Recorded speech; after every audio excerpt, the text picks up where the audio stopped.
I'm so glad to be here amongst the innovators and the leaders and the health transformers, and a new word to add to your lexicon, the entrepreneurs.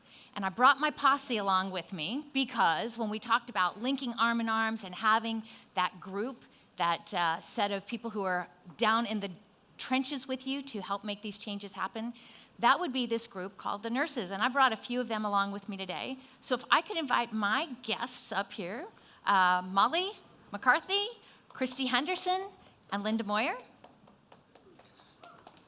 Thank you. Give it up. So I want to set the stage a little bit for you here. So across the globe, I think you probably all heard, health systems are really struggling. They are strained to meet the current demands, and they're doing so in the face of current and really looming workforce shortages. There is a shortage of all healthcare workers, but where it's being particularly hit is within the nursing profession. So by 2030, the World Health Organization has noted that we're looking at a workforce shortage of about 9 million nurses, 18 overall with all healthcare workers, but 9 million nurses. And so if I put that on a daily context, we're gonna need about 3,000 new nurses a day. So with that in mind, and the World Health Organization, their mission, their moonshot is to create great health, good health for all. And in order to do that, they've recognized that the only way that that's gonna happen is focusing on the largest segment of the healthcare workforce, and that is nurses. They represent 50% of our workforce. And I want to say that again, half of our global workforce are nurses. And in the face of that, and recognizing this big moonshot, this big challenge, they have designated, and it's really a designation, but it's more of a call to action, that 2020 is the year of the nurse and midwife. And it is an international campaign that is focused on how do we elevate the role, the profile, and more importantly, move nurses into these roles of leadership and tap into this huge pool of insights and expertise to drive this transformation to moving us to health. So like I said, I brought my colleagues, my posse with me, because oftentimes nurses, we wanted to think in terms again of partnerships and collaboration. And another really important statistic is that out of that half of our global workforce being nurses, 90% of those nurses across the globe are women. And so oftentimes at the leadership of health leadership and technology companies, we often don't see, first of all in health, we don't see technology companies, we're increasingly seeing that. We haven't seen nurses and we haven't seen women. So I am here to help you see a new face of what healthcare systems are looking like. So in the context of that, Christy, how is it, can you give us in the context of your current and your past roles, how is it that technology companies are really tapping into the insights and the expertise and particularly the unmatched feedback loops that nurses have with patients and data? Yeah, so it's, we're all here for the moonshot. We're all here to really fix an industry that's not working at all. And so as tech companies and all of you are looking to solve these problems, you're looking for people that really understand the problems that are out there. What are the gaps in the system? You're looking for people that understand the customer, who's our patient. You're looking for people who have deep understanding of operations so that that new idea, that new technology can actually be implemented successfully. And you need somebody that's trusted by all the stakeholders involved. That happens to be a nurse. And we're just a few examples of those that bring those skill sets to the table. It's not going to be easy, it's complex, and it's really hard, but nurses are in all areas of the health system. And so what you see and what most people think of when they think of a nurse is they think of that nurse at the bedside doing direct patient care, and they're needed there and they are there. But they're also CEOs, they're also helping develop product, they're helping build the business models that are bringing sustainable solutions to the healthcare industry. So it's an exciting time. So can you share with us just a little bit, give context, like your current role and your past roles, because they're Pretty darn impressive. Yeah, so as a nurse, I started as a bedside nurse in the emergency department of a trauma center. And this happened to be in Mississippi at the University of Mississippi Medical Center. And from that, I then became a nurse practitioner, but went to solve a problem of access to care for emergency care, which was with telemedicine. Formed the Center of Telehealth, was the Chief Telehealth and Innovation Officer at an academic medical center, then took that and replicated that model for a national health system, and now I've joined Amazon. So nurses are everywhere, and they're making a really big difference. So do you have anything to say to Amazon, Miss Molly? Molly, I'm Microsoft? not sure. Promise you won't tell. First of all, it's great to be here. I actually spent my career here 20 years ago, where I transitioned from clinical nurse really into technology at a medical device company down in San Carlos. So it's so fun to be back. Been at Microsoft for 6.5 years and have really seen Microsoft transform both from a technology perspective, but I think really from a cultural perspective under the leadership of Satya Nadella, really moving more towards an open platform, more collaborative. Diversity and inclusion is so important, not just in terms of who we're hiring, but also where they come from and what their backgrounds are, so that we're making and designing and developing for really on a global level. So really within the healthcare group at Microsoft, there are 3 areas we focus on. I'm going to glaze over the first one because that's really digital transformation and helping our customers. The second one I'm going to highlight because I think it's really the most important, and that's really empowering the frontline clinicians, the nurses, the physicians, the nurse practitioners, the physician's assistants, as they do their job, as tech becomes more and more in their face, and really looking to put them back at the bedside. So working with technologies such as like ambient clinical intelligence in terms of intelligent scribes, et cetera. And then finally, just really thinking about personalized medicine and not just the physical aspects of an individual, and this is where nurses are very well positioned, really bringing in other concepts, social determinants of health, their community, their family, where they live, do they have access to food and care? So those are some of the 3 areas we're looking at Microsoft. And Lynda, you've had a lot of experience from the standpoint of thinking about the social space. And oftentimes when we talk about the clinical workforce and we're talking about nurses, we're very focused on the acute care settings.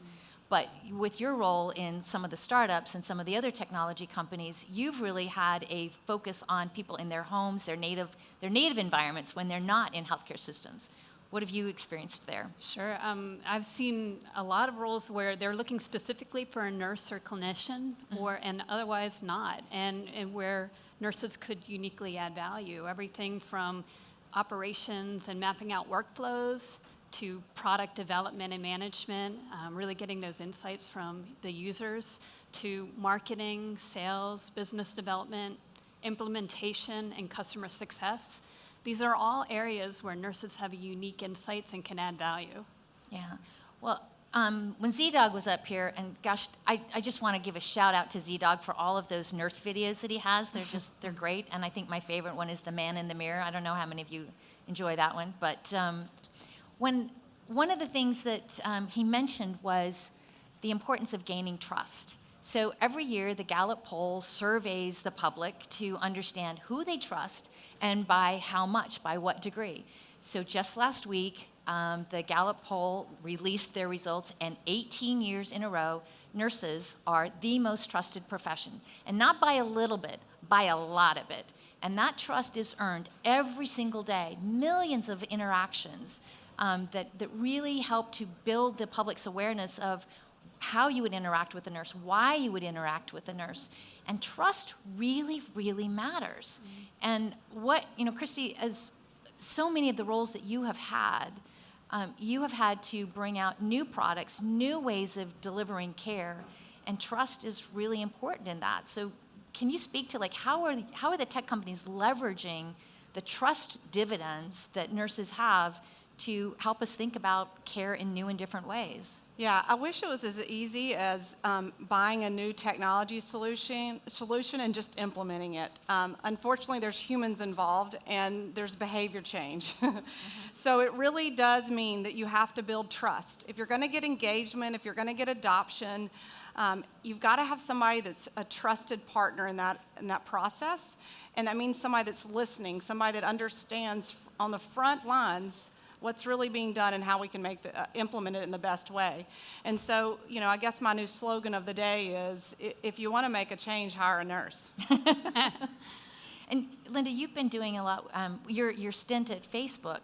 What was one of the things that you found as far as being a community manager that using your nursing credentials was helpful with?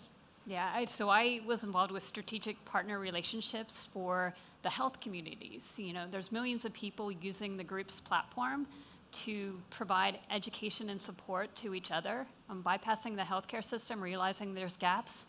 And it was and oftentimes when I would reach out to them, I would introduce myself as a nurse, and that established the credibility and fiduciary responsibility that I think nurses feel for advocating for patients, and to really bring those insights back to the team to help with the prioritization. But if it was, I think the nurse helped establish that credibility with the users.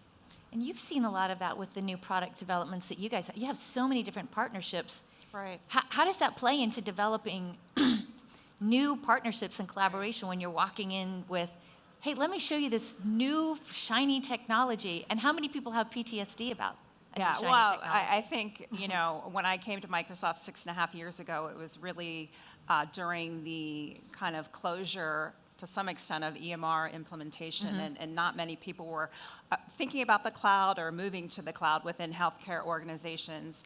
So I think, with Microsoft, historically, we've really been targeting the IT professionals. Right. And so Microsoft made a concerted effort to look at the healthcare industry and bring in individuals with experience that could actually have the conversations with clinicians, with business line individuals, beyond what the gadget or the technology is. And to the point earlier about changing behavior, I think it's so important. So we have nurses at Microsoft in our research group who are looking at user interfaces.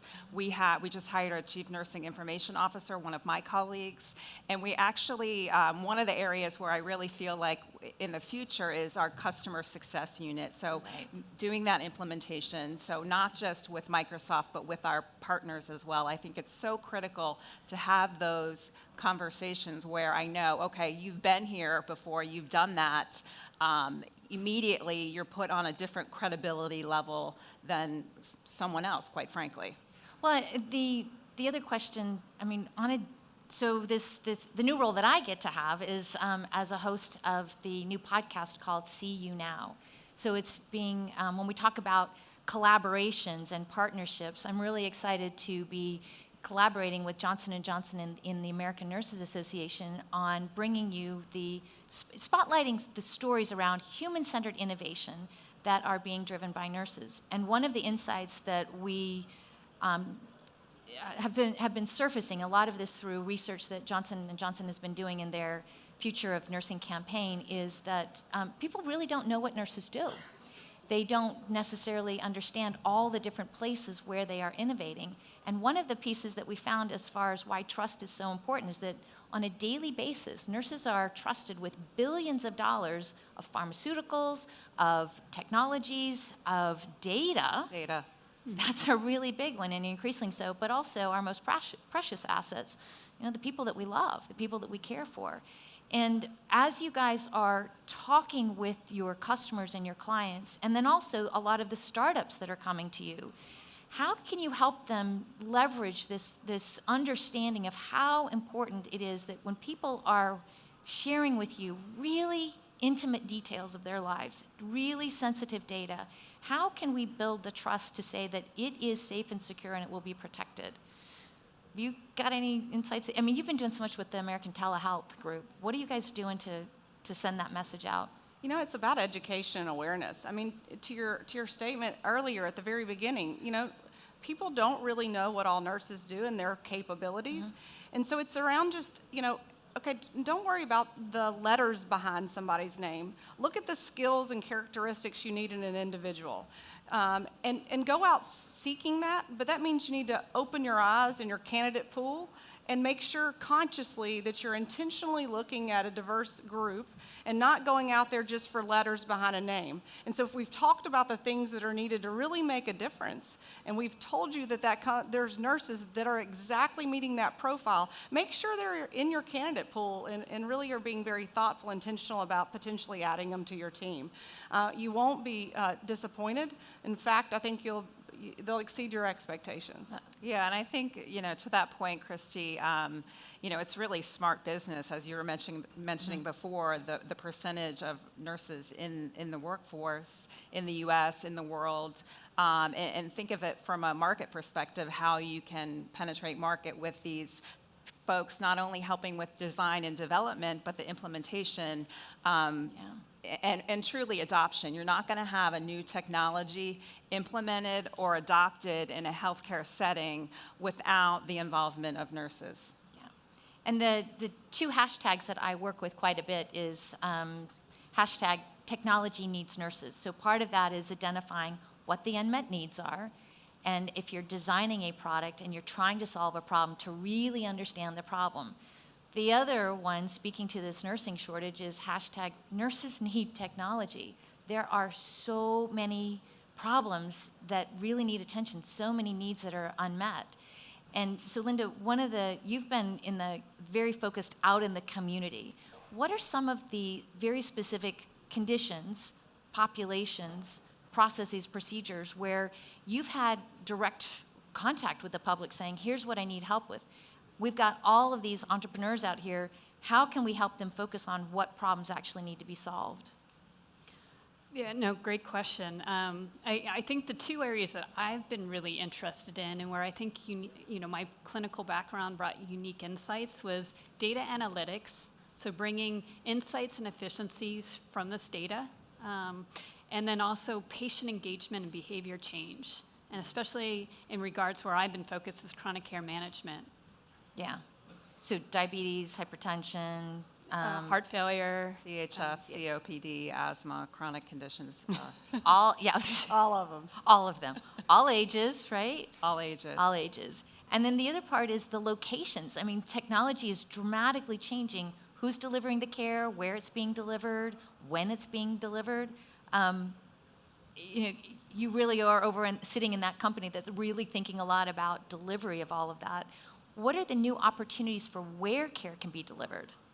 Well, that's the exciting part. If we're really listening to our customer, our patients, they're going to tell us where they want this, and that's how we're going to get the engagement. If we create something in a boardroom that isn't informed by our users, we're not going to get the results that we want. We've got to put it out there, get their feedback, iterate. And, as I think about the journey that I've been on in nursing and where all we've delivered care and how we've solved problems, it's so rewarding to be able to work with the different technology companies to say where we're still not meeting the mark. Mm-hmm. We're not there. Look out there. We're not there. We've got some incredible technology. The adoption of all of this is growing rapidly, but we still have a broken health system. So we've got to partner together to really come up with solutions that the users will adopt. Also, I think moving from sick care to health care, and I think nurses, when we're trained, really looking at individuals holistically, so not just one particular system.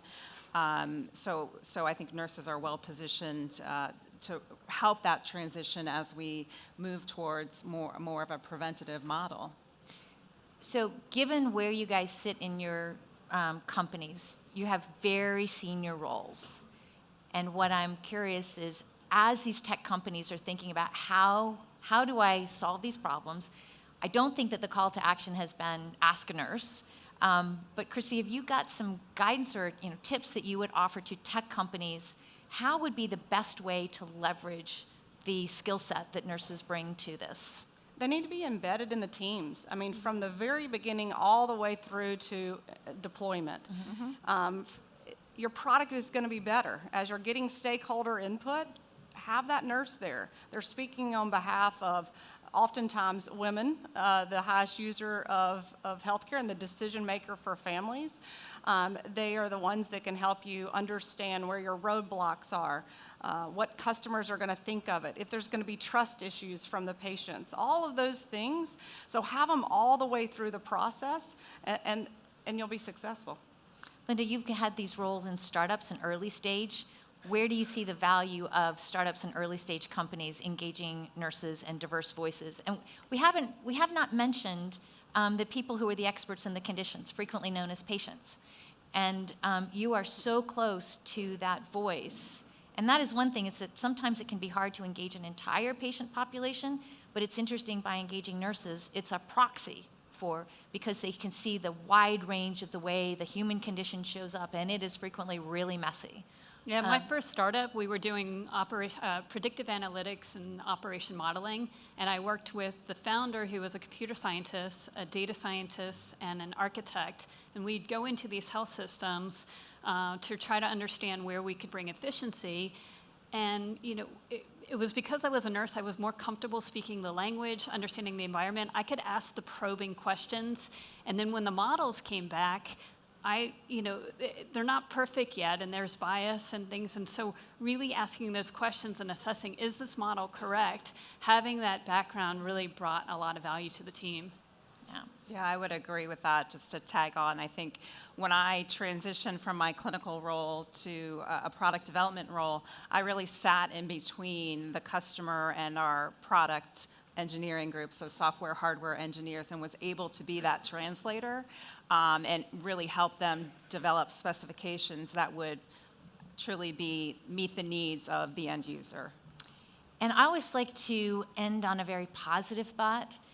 We hear about how difficult and challenging it is to be on the front lines and to be taking care of people, but I want to share what it is that I love about being a nurse.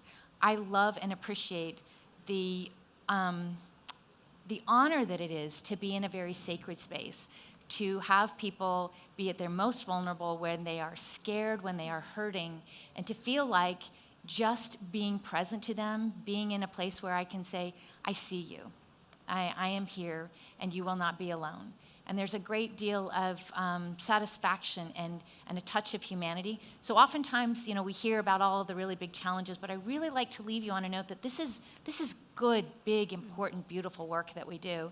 And I'm excited that we have technology companies that are helping us to meet the needs and to reduce suffering and to multiply joy. So Molly, what do you love about? I know we're on a lightning round, so I'll try and make it quick, but I think, I've been in technology for over 20 years, medical device mostly before Microsoft, and I think at the end of the day, healthcare is people care, it's relationships, it's partnerships with patients, and I say that really from the perspective of a healthcare consumer. And so when we think about high tech, we cannot disregard the high touch as well, so that's so just critical. What do you love? I think it's just to make the best products and have successful companies takes a multidisciplinary collaboration, and nurses need to be at that table. I can have an impact at an individual system and population level. Well, I just want to say thank you to Startup Health and to all of you for all the work that you're doing. And if you are on a mission or a mandate to improve health and human experience, you need a nurse. We're here to help. Thanks, guys. Thank you.